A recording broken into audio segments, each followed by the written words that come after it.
en los estudios Patrick Rice de Radiográfica recibimos a un amigo, a un compañero, Jorge Calzoni, el ingeniero Jorge Calzoni.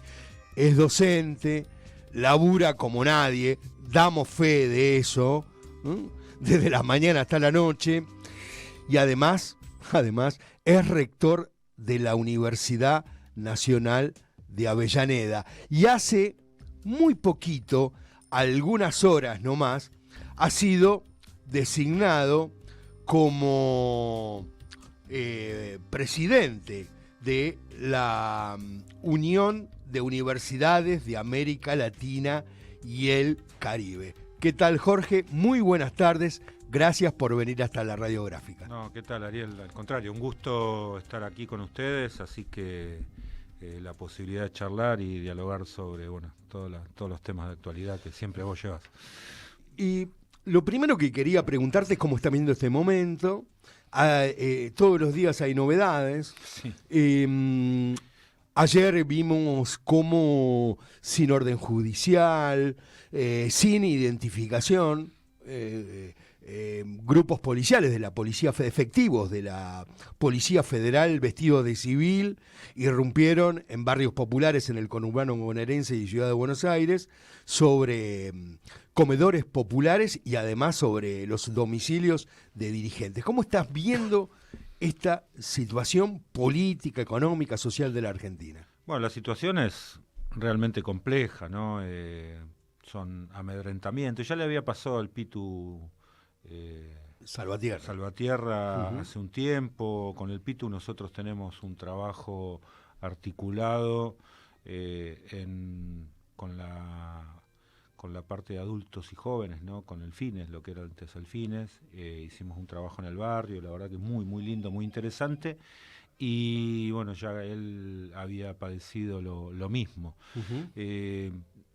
Son amedrentamientos, seguramente como consecuencia de lo que fue la movilización que se hizo hace unos días con el pedido de alimentos para los comedores.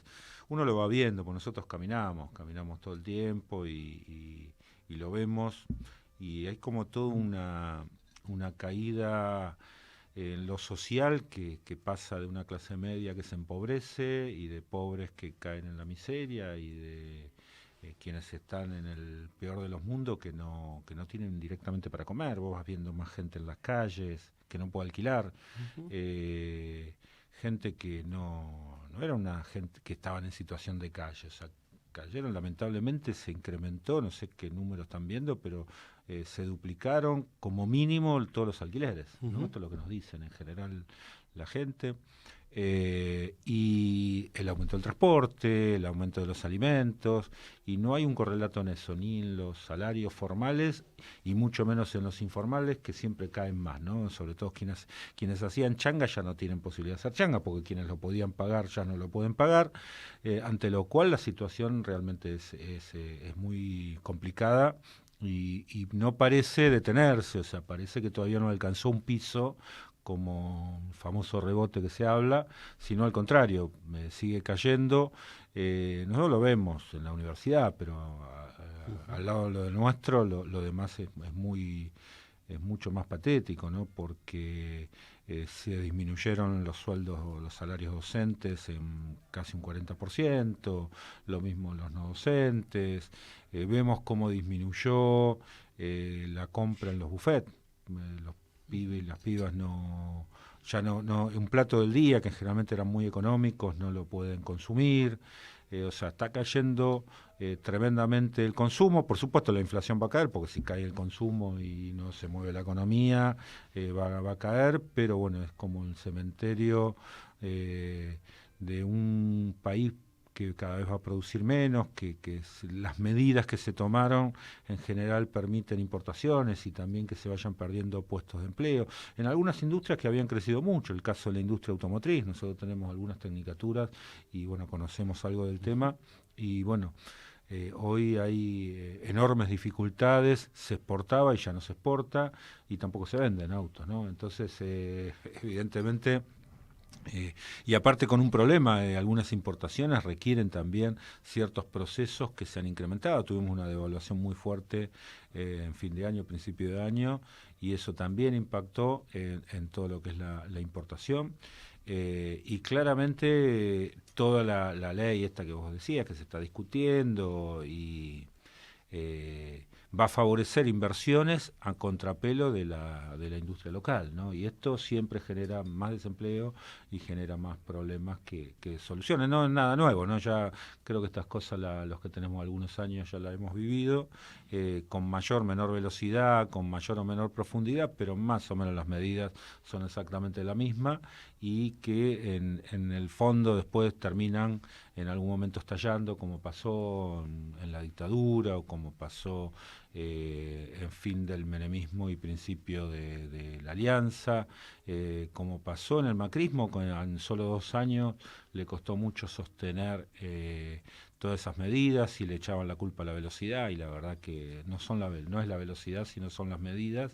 Y en un país periférico como Argentina, si pensar que podemos tener medidas de otro tipo, que aparte otros países no la aplican. Vos andás a Estados Unidos a ver si te podés llevar lo que vos producís tranquilamente a tu país de origen. Seguro que no. No lo vas a poder hacer, o sea, y bueno, y en los países capitalistas hay condiciones, el mercado no hace lo que quiere absolutamente y el Estado existe y tiene mayor o menor peso relativo, pero regula al mercado, porque el mercado está demostrado no se regula solo, y bueno, lo vimos con las prepagas y lo vemos permanentemente con distintos ejemplos que nos da estos 5 meses de gestión. Uno ve y vislumbra de que hay una política sistemática de desmantelamiento de la red social, ¿no? La red social estatal, de contención, de políticas públicas dirigidas especialmente hacia los sectores más explotados, más oprimidos, ¿no? Que sufren más discriminación y violencia, pero también quizás un rasgo distintivo de este tiempo es el sin ley, ¿no? Porque no solamente nos quedamos sin red, sino que están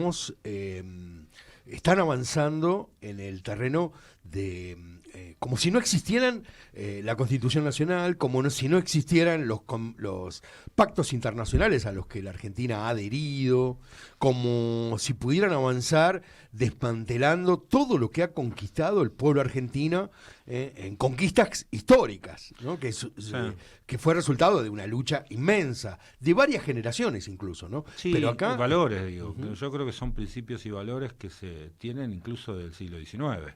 ¿No? La educación tiene un valor, la 1420 es del siglo XIX y es de Sarmiento, no es de un socialista, digamos, precisamente. Y tenía como fin poder lograr la educación obligatoria en toda la primaria y con la posibilidad de homogeneizar una población que era altamente extranjera, ¿no? Y después tuvimos que esperar muchísimos años, hasta el 2005, para que el secundario fuera también obligatorio. Y venimos todavía con resabios de los cambios de la ley de educación de los 90, que generó varios problemas. Primero, la pérdida de las escuelas técnicas, salvo la Ciudad de Buenos Aires, que las mantuvo. El resto, perdimos la enseñanza de escuelas técnicas y lo estamos lamentando en los procesos productivos, los perdés.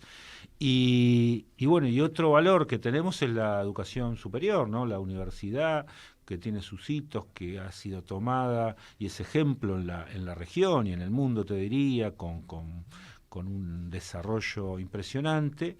Y a todo eso se le suma también el tema de lo que vos planteás, que es el tema de institucionalidad, ¿no? ¿Cómo haces? Porque los cambios estructurales se deberían montar sobre consensos populares de la mayoría de la población. Eso no está ocurriendo, ¿no? No te da legitimidad de ejercicio haber ganado un balotaje. Te da la posibilidad de gestionar y a partir de ahí ver de qué manera lográs esos acuerdos, esos consensos. El ejemplo de estos 40 años de democracia es el de Néstor Kirchner, ¿no? Que ganó con un 22%, no pudo ir al balotaje y sin embargo construyó un consenso y una legitimidad en el ejercicio del poder que llevó a que todos los indicadores socioeconómicos mejoraran. Digo, objetivamente, hoy podemos mirar y objetivamente mejoraron. Y veníamos de una situación tremenda en serio, digamos, veníamos del 2001 donde había estallado absolutamente todo. Hoy no venimos de esa misma situación, se plantean esquemas dramáticos para justificar los ajustes, pero claramente eso tiene una tolerancia social y claramente se empiezan a notar en distintas resistencias que se dan con respecto a variedad de temas, ¿no? Cultura, producción, bueno, en fin, educación, salud, una cantidad de situaciones que seguramente van a generar todavía mayor tensión en el periodo que viene. Uh-huh. Te quiero preguntar por cómo estás viendo el devenir del sistema universitario público. Pero no me contestes ahora. Levantamos un poquito la cortina y ya estamos conversando con el rector de la Universidad Nacional de Avellaneda, nuestra querida UNDAP, Jorge Calzoni.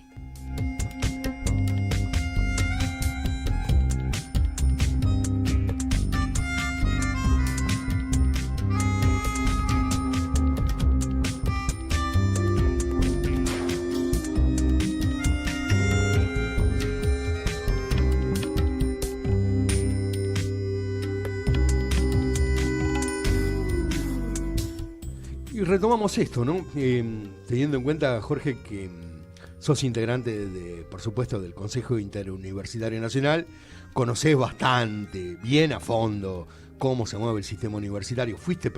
Presidiste en algún momento el SIN. ¿Cómo estás viendo el devenir de la situación del sistema universitario y sobre todo de las universidades del conurbano bonaerense? ¿Qué es lo que se espera para los próximos meses, ¿no? El gobierno parece que persiste en esta restricción presupuestaria que pretende apagar las luces de las universidades. Sí, en realidad lo que sucedió después de la marcha fue una mesa de diálogo con la ministra, el secretario de Educación, el subsecretario de Políticas Universitarias y el Consejo de Rectores, ¿no? El SIN. En ese marco se tomó nota, digamos, de los reclamos. Los reclamos estaban puntualizados en 5 puntos, básicamente, que tenían que ver con los gremios docentes, gremios no docentes, la cuestión salarial, las becas planteadas por los chicos de la FUBA y fundamentalmente, bueno, el inconveniente que implica con aumento de tarifa, de transportes, alimentos, hoy poder ir a la universidad. Por los gastos de funcionamiento, nosotros tenemos un presupuesto que viene del año 23, que fue elaborado en el 22, así que imagínate que hay más del 300% de incremento en gastos, en cualquier tipo de gastos. A eso sumarle la devaluación, que implica que todo lo que está dolarizado, por ejemplo, todo lo que es digital, está dolarizado, y eso fue solo en enero más del 108%. Es una situación muy compleja. Hubo un incremento en los gastos que fue del 70%, que es prácticamente una parte de lo que se requiere, ¿no? Prácticamente habría que multiplicarlo por 5. Y hay algunas situaciones singulares. En el caso nuestro tenemos un problema singular. Nosotros hicimos por un contrato programa el año pasado más de 300 concursos. Eso implica que hay un costo adicional. Concursos docentes. Concursos docentes. Que bueno, era una problemática que teníamos, que planteamos en el ministerio. Eso exigía dinero, ¿no? Entonces lo hicimos y automáticamente cuando vos haces los concursos docentes impactan en el presupuesto del próximo año. No hubo presupuesto del próximo año, con lo cual no impactó. Y tenemos una diferencia que es importante y que es lo que estamos discutiendo singularmente y ojalá no lo podamos resolver, porque aparte hemos hecho todas las presentaciones, los análisis, la parte técnica de educación, él lo evaluó, bueno, están hechos, o sea, está todo documentado. Así que tenemos a los problemas generales que tienen todas las universidades, también tenemos este problema en particular. La situación yo no sé cómo va a seguir, ojalá se pueda se pueda por lo menos aliviar, porque no estamos pidiendo ni siquiera para crecer, obras paralizadas, bueno, todo paralizado, como está el país, como están paradas las obras públicas, ¿no? Yo creo que no es sustentable, digamos, paralizar absolutamente todo. No sé quién va a hacer quién va a arreglar las rutas, digamos, ¿no? Me parece que ahí hay un problema y veremos hasta dónde, cómo sigue esto y hasta dónde sigue, porque hay pérdidas de empleos muy importantes, pero van a continuar, claramente van a continuar. Yo vengo bueno, sigo dando clases en ingeniería civil y hasta el año pasado prácticamente todos los chicos de los últimos años, tanto de arquitectura como de ingeniería civil, todos tenían trabajo, todos, absolutamente. Hoy ya no empieza a ser así, empieza a disminuir. Ya vivimos esta época, ¿no? En los 90 decían los ingenieros que manejaban taxi. O sea, no, por ahí los chicos no habían nacido, muchos de los que se están recibiendo hoy, pero bueno, esto ya pasó. Y lamentablemente perdimos el expertise de muchos científicos, investigadores que se formaron, que el país invirtió mucha plata y que terminan yéndose a otros países y con menos problemas que estar discutiendo acá cómo sobrevivir, ¿no? Cómo llegar a fin de mes. Hay un retorno, ¿no?, de la década del 90, sin embargo, hay notables diferencias. Pero es distinto, es distinto, sí, no son esquemas distintos, no hay contención, vos lo decías antes, no hay una red de contención social, que sí la había en los 90. Veníamos de una hiperinflación donde parecía el Estado culpable de todo, se privatizó y en realidad, a ver si vamos a ejemplo, se privatizó obras sanitarias y AISA no colocó caños, no hizo redes de agua, no hizo redes de cloaca, no había posibilidad, lo único que se aumentó la tarifa, se cambiaron las sucursales, se mejoraron, se pintaron y se llevaron el dinero hacia afuera. O sea, ¿cuál es la inversión, digamos? ¿Qué va a pasar si eso sucede de vuelta? Digamos? Yo digo, hay empresas que realmente tienen muchos problemas, ¿no? Edesur es una empresa con muchos problemas, corte de luz permanentemente, falta de inversión, se aumenta la tarifa y te acordás que en el macrismo también se incrementó, íbamos a mejorar, no iba a haber más cortes, siguieron habiendo cortes, no cambió absolutamente nada. Entonces, a mí me da la sensación que sí, y aparte en los 90 teníamos los entes reguladores, que había un control sobre eso, a pesar de todo. Hoy los entes no están funcionando, ¿no? Y claramente porque hay un DNU vigente que le impide al Estado actuar contra los privados, o sea que no hay manera de que pueda regular. Y también uno recuerda, ¿no?, las reformas estructurales encabezadas en la década del 90, sin embargo, hay una diferencia política fundamental, porque ese proceso de reconversión de la Argentina fue llevado adelante por un sector del peronismo que legítimamente ganó elecciones internas, se presentó a elecciones presidenciales, ganó las presidenciales en nombre del salariazo y revolución productiva y terminó del modo en que terminó. Y hoy estamos frente a una experiencia inédita, ¿no? Sí. No es un gobierno de un partido de los movimientos tradicionales, históricos. De la Argentina. Estaba la caída del muro también en aquel momento, o sea, claramente había un contexto internacional donde parecía que se había terminado la historia y que el capitalismo había triunfado. Hoy el capitalismo también está en duda.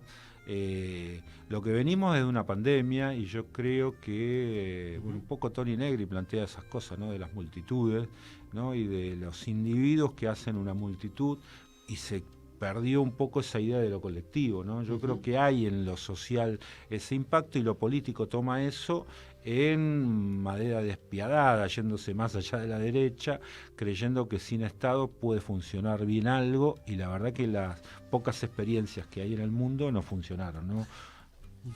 Estamos conversando con el ingeniero Jorge Calzoni, rector de la UNDAP, hincha del Rojo de Avellaneda también, pero hoy no vamos a hablar de fútbol.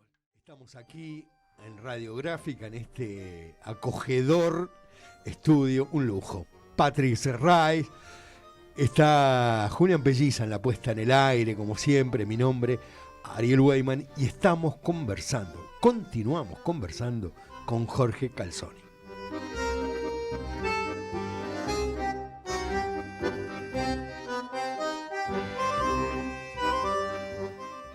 Y hace algunos días nomás estuviste,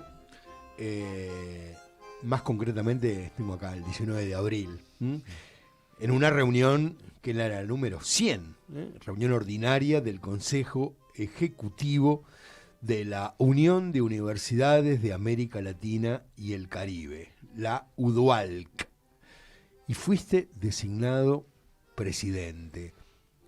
¿Qué significa, no en términos personales, qué significa para UNDAP, qué significa para el sistema universitario en la Argentina esta designación? Sí, la UDUALC con C, digamos, incorporó el Caribe, cambiamos un poco el logo. Cumple este año 75 años, ¿no? Lo mismo que la gratuidad. Se creó en el año 49 en Guatemala, y fundamentalmente después de algunos encuentros de rectores para la defensa de la autonomía universitaria. Ese fue el origen que tiene la UDUALC. Viene un golpe de Estado en Guatemala, Centroamérica siempre fue muy inestable, y se muda toda la estructura, en ese momento más pequeña, de la UDUAL a México. La alberga la Universidad Nacional Autónoma de México, hasta donde subsiste hasta hoy. Allí funciona la Secretaría General.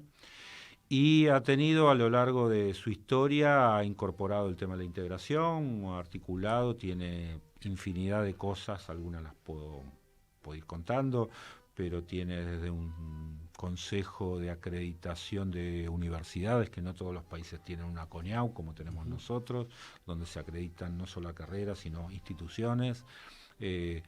No sé, lo conforman no solamente universidades, una red de redes, es la más grande y la más antigua de América Latina. La primera que se creó fue el ZUCA, que era solo en Centroamérica, o sea que regionalmente esta pasa a ser la más grande.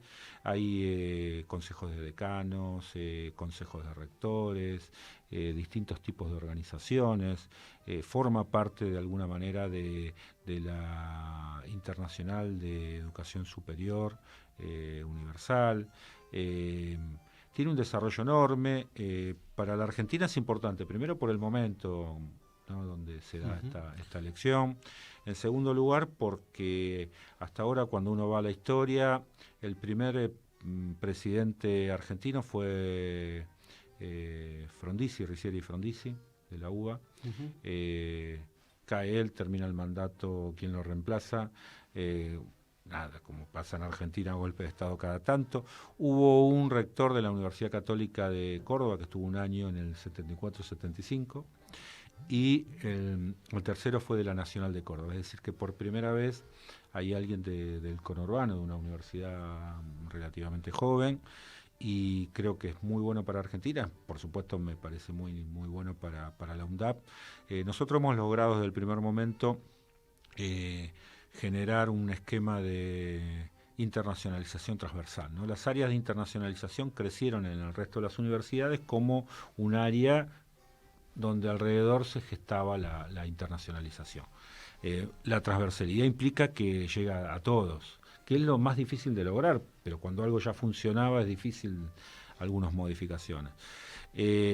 Y de verdad creo que hicimos muy buenas experiencias. El año pasado hicimos mucho intercambio con algunas universidades como Guadalajara, como Nicaragua, como Manizales en Colombia, con clases tipo espejo, donde vos como docente en la UNDAD das tu clase, pero aparte te están viendo en esos países, y a su vez esos chicos van a ver clases de otros docentes de esos países y pueden intercambiar entre ellos, y hay algunos encuentros sincrónicos, otros asincrónicos, se comparte material, hay un trabajo académico muy fuerte previo, y después se acreditan mutuamente ese intercambio, ¿no?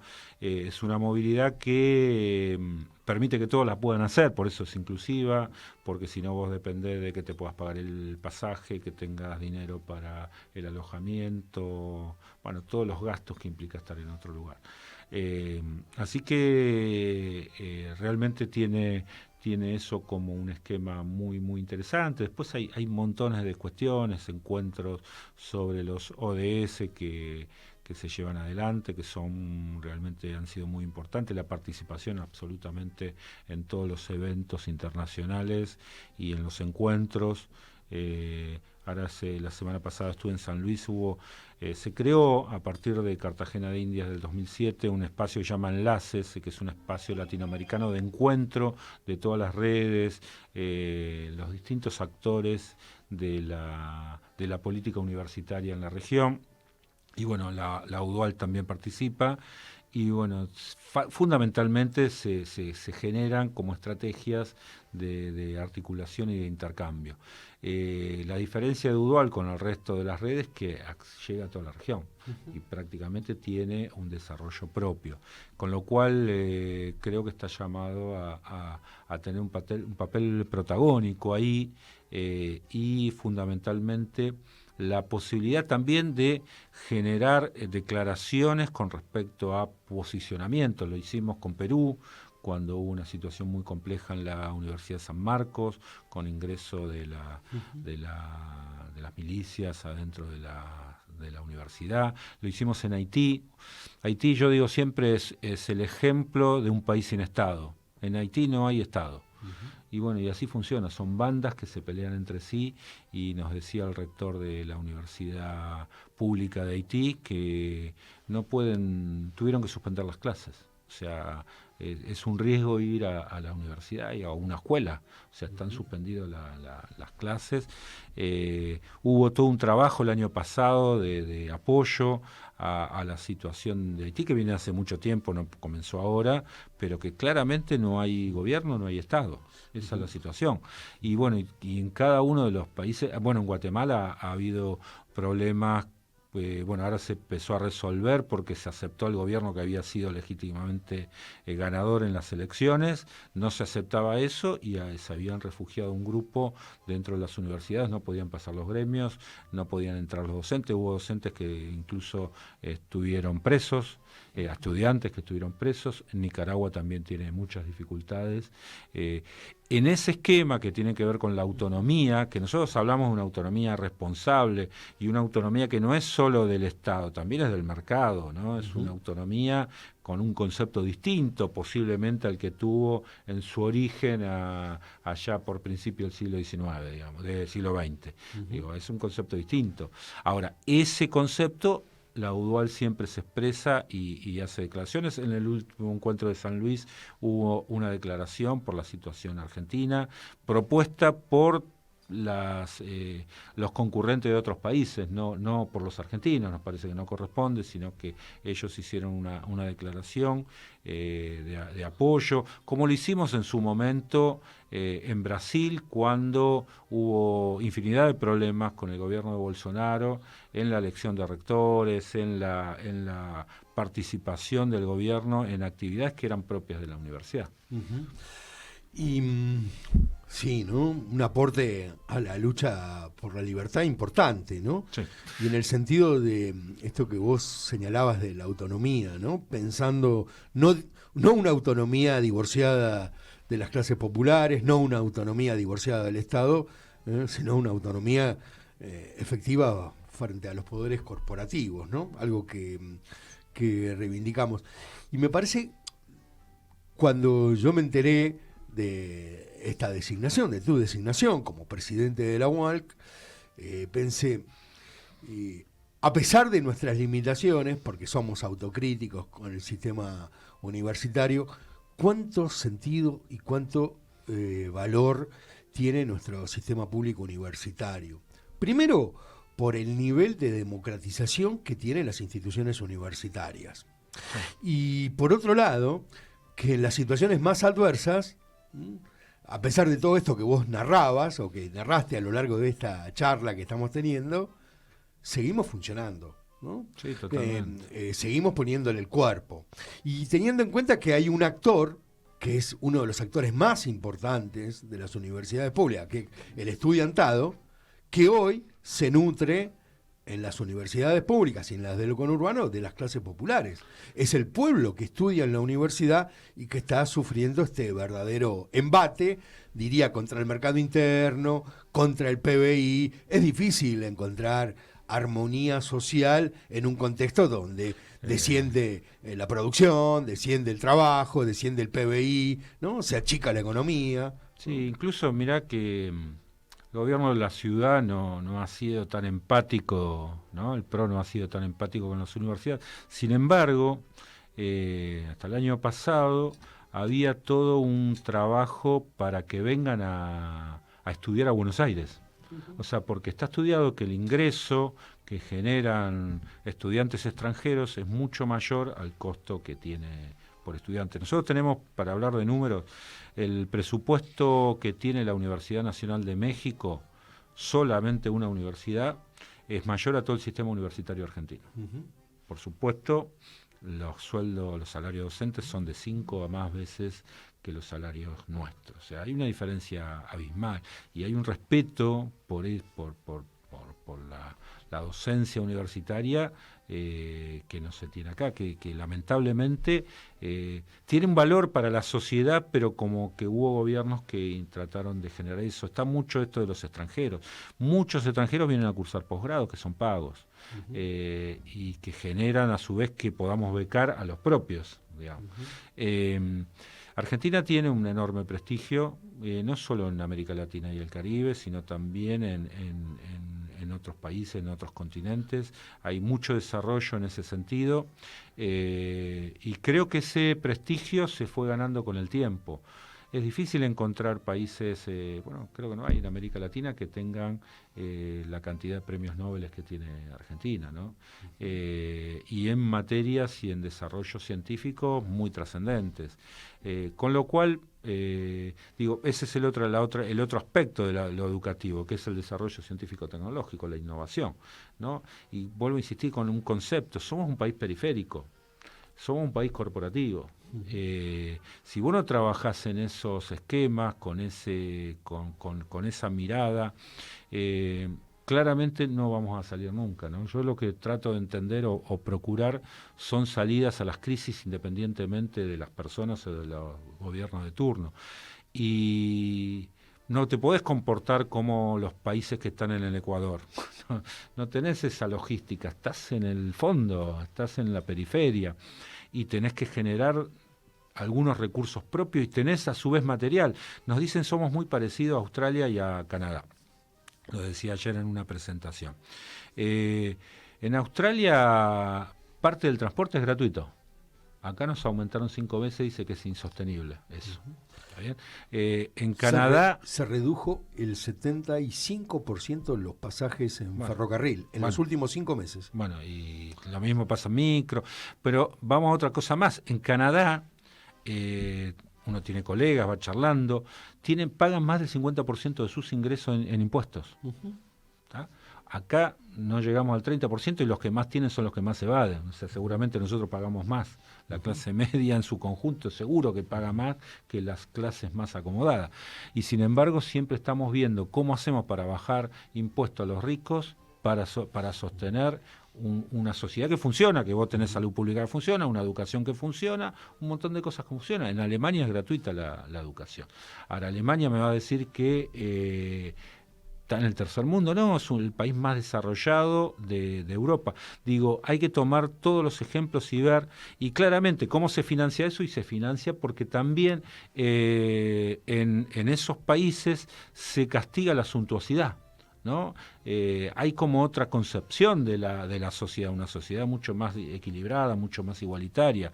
Y bueno, y eso implica no que sean todos pobres, implica que todos tengan acceso, posibilidades, pero en una sociedad que funciona, seguramente donde todos tengan más acceso a la salud, a la educación, al transporte, va a haber también más seguridad, pasar un estándar de vida mucho mejor que estas desigualdades que generan también consecuencias muy terribles, y se atacan a las consecuencias con represión, no se lo atacan resolviendo las causas, y creo que ahí está parte del problema que tenemos. Último tramo de la charla con Jorge Calzoni. Y vos sabés que, Jorge, que a mí me parecía o me parece, ¿no?, que estos embates, ¿no?, inusitados contra la educación pública en general, contra la universidad en particular, pero es contra toda la educación, de parte del gobierno nacional, parte de una premisa ideológica muy fuerte. Pretenden reconvertir el Estado-Nación y saben que el sistema público de enseñanza es una de las columnas vertebrales del Estado-Nación que hemos sabido conseguir. Sí, es extraño porque en realidad el Estado tal como lo conocemos fue creado por los liberales. O sea, no es un Estado socialista precisamente, es un Estado liberal que viene como consecuencia de la Revolución Francesa, ¿no? Y que previo a eso era el medioevo, las monarquías. El Estado-Nación vino a configurar un nuevo orden mundial y fue creado por los liberales.